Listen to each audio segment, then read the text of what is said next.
Did you ask them to comb your hair at all? No. Why would these girls say this about you?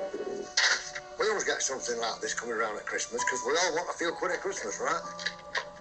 Normally you can just brush them away like midges. They will try blackmail.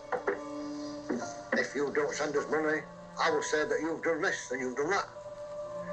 So that's why I have, up in Leeds, a collection of senior police persons. I give them all my weirdo letters and they take them back to the station. You stated at the very beginning of this interview your policy on this sort of thing. Policy? Yes. I have now alerted my legal team that we may be doing business. See, I'm known in the trade as litigious. Pull people into court straight away, no messing. Oh dear, I've been wronged, your worship. Wronged. Oh, dreadful. 200 grand. 5 times I've done that. I'd rather not. If this disappears, it disappears. If it doesn't disappear, then you, young lady, will finish up at the Old Bailey as well as everyone else.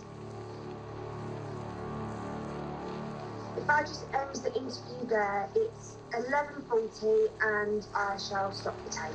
Right. But suddenly everybody wants to know about it, and I was a bit bemused, really. But anyway, it came about because I was asked to go on the Today programme to talk about Jimmy Savile, and I said, I can't do that. Oh, well, can you talk about the culture that might have allowed him to operate? So I said, yeah, I can do. So I did that. And then all hell's let loose. So I'm led into the Director General's office.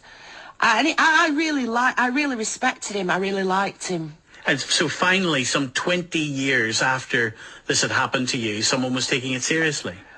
Yeah, 20 odd years. Well, it's not just about me, Stephen. It's what I was saying really was, okay. So somebody stuck their hands up my jumper, but there's only one woman doing a breakfast show on BBC Radio. So hello, there's still something not right about the way women are viewed in this organisation. George, if you don't mind me saying so. You refused because he asked you who did it. He asked you to name the person and you refused to do so. Yeah. Why protect him? I'm protecting, I suppose I was protecting myself as well because I had no proof, and therefore I wasn't going to say something I couldn't prove. I believe that's, why we have civil law and libel law. But also my motivation wasn't to punish or go after a man for something he'd done 20 odd years earlier, which... But he'd sexually assaulted you, Liz. No, it wasn't sexual assault. Well, someone sticks their hand up your jumper. Yeah. I've tried to explain to me, though, it wasn't a sexually motivated assault, and it certainly didn't feel sexual to me. It was just bullying in a personal way, which he'd done because I was female and I had breasts.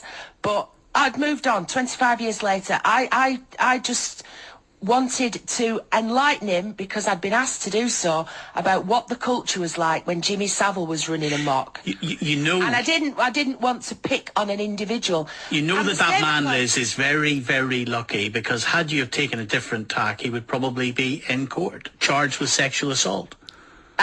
He will get his comeuppance one day. I think, literally, you can liken it to a witch hunt. If you think that in the times of the witch hunts in this country, or in North America, Salem, you could simply say, I accuse my neighbour, or I denounce somebody, and you don't have to have any proof, then that is a witch hunt. For instance, my somebody very close to me witnessed a murder, and so I first-hand saw the process of that. First of all, if it's a murder or a burglary, you have to establish that